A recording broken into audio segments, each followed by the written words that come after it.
কুড়ে আলু অথবা মাছ আলু আমি যেভাবে রান্না করলাম সম্পূর্ণ প্রসেসিংটা দেখাচ্ছি। এই দেখেন কত সুন্দর নরম, এটা কিন্তু মাটির নিচে হয়, অনেক মজার খেতে। তো আমি এখানে ফার্স্টে 1 কাপ পেঁয়াজ ব্রাউন কালার করে ভেজে নেব।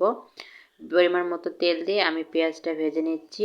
এরপর আমি এই যে ব্রাউন কালার হয়ে আসলে এখানে আমি দিয়ে দিচ্ছি রসুন কুচি আর একটু গরম মশলা, দিয়ে দিচ্ছি কাঁচামরিচ বাটা আর সামান্য একটু আদা বাটা দিয়ে মশলাটা সুন্দর করে ভেজে নিচ্ছি। আমি কিন্তু কুড়ে আলুটা আগে থেকে কেটে গরম পানি দিয়ে ধুয়ে রেখেছিলাম।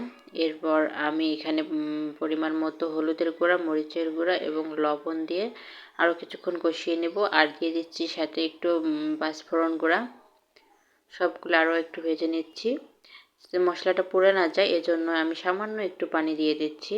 এরপর আমি এখানে এই যে কেটে রাখা আলুগুলো দিয়ে দিচ্ছি। আলুগুলো এই সাইজের করে কেটে গরম পানি দিয়ে 2-3-4 বার ধুয়ে নিতে হবে, না হলে এটা একটু আঠালো টাইপের হয়।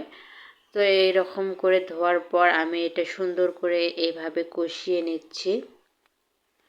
এই অবস্থায় আমি এটা কিছুক্ষণ ঢেকে 5 থেকে 6 মিনিট রান্না করে নেব, যাতে আলুটা একটু সিদ্ধ হয়ে আসে। এরকম একটু সিদ্ধ হয়ে আসলে আরও একটু কষিয়ে আমি এখানে আরও একটু গরম পানি অ্যাড করে দিচ্ছি। এটা পুরোটাই ঝোলের জন্য।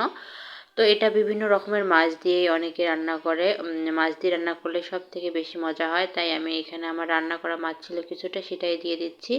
আর কিছুটা ধনেপাতা দিয়ে দিচ্ছি। দিয়ে আবারও 20 মিনিট এটা আমি জাল করে নিচ্ছি। এটা খুব বেশি জাল করতে হয়নি, কারণ আলুটা খুবই নরম ছিল, একটুতেই গলে যাচ্ছিল। তাই আমি খুবই অল্প একটু জাল দিয়ে নিয়েছি। এরপর আমি আর একটু ভাজা মশলা উপর থেকে দিয়ে দিচ্ছি।